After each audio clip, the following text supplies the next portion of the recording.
Hello everyone. তো আজকে সকালবেলা ব্রেকফাস্টে কিচ্ছু খেতে ইচ্ছে করছিল না। সুমন একটা কেক এনেছিল, সেই কেকটা দিয়ে ব্রেকফাস্ট সারলাম, কারণ ওষুধ খেতে হবে। তারপরে এখানে বাবা দেখছি কত ফুল তুলেছে, ফুল দেখলে মন ভালো হয়ে যায়, তাই না? আর মা আজকে বানিয়েছে আমের আচার। এই দেখুন, এই সবেদাগুলো আমি নিজে হাতে পেরিয়েছি, কত বড় বড়, তাই না? তারপরে চান করে এসে একটু স্কিন কেয়ার করে নিলাম। আগে এসব করতাম না, এখন বয়স বাড়ছে না, ওই জন্য একটুখানি করতে হচ্ছে। তারপরে আমি ছেলেকে আনতে গেছিলাম স্কুল থেকে।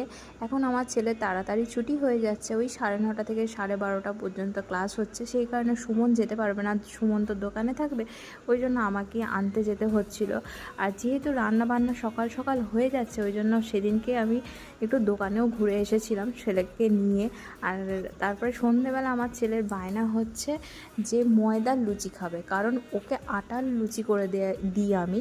ময়দা তো খাওয়া ঠিক নয়, তো সেই কারণে আর কি আটার লুচি করে দিই, ওই জন্য বলছে আমাকে ময়দার লুচি করে দেবে। আর এখানে সিনচান দেখতে দেখতে ও খাচ্ছে, আর আমি এখানে 1 কাপ চা বানিয়ে নিয়েছি আমার জন্য, আর রুটিটা করে নিচ্ছি তাড়াতাড়ি আমার ছেলেকে পড়াবো বলে।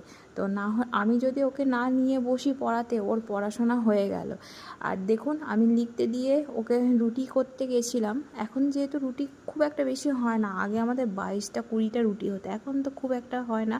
তো তাড়াতাড়ি রুটিটা করে চলে এসেছি, কিন্তু মানুষ দেখতে পাচ্ছেন না, কোথায় আছেন বলুন তো? খাটের তলায়।